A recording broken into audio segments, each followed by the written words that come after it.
আমি আছি তো আমার নানু হজ করতে যাবে আজকে তো আমার নানু যাবে হজ করতে, আমার খালামণিও যাবে। কতবার কইছি যাবি না?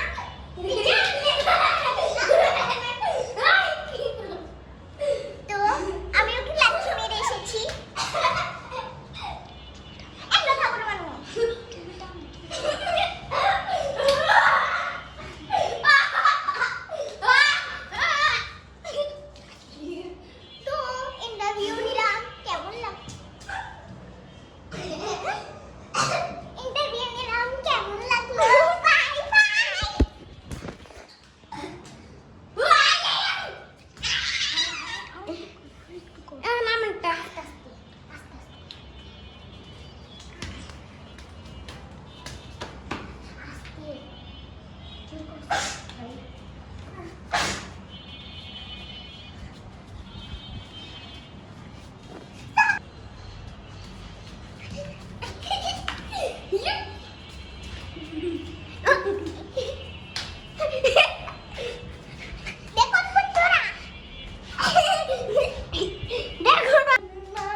যদি ভালো লাগে থাকে ওর ভিডিওটা ওর ভিডিও আর আমার ওর ভিডিও, এটা আমার ভিডিও না, তোর এটা আমার ভিডিও, বুঝছো? আমার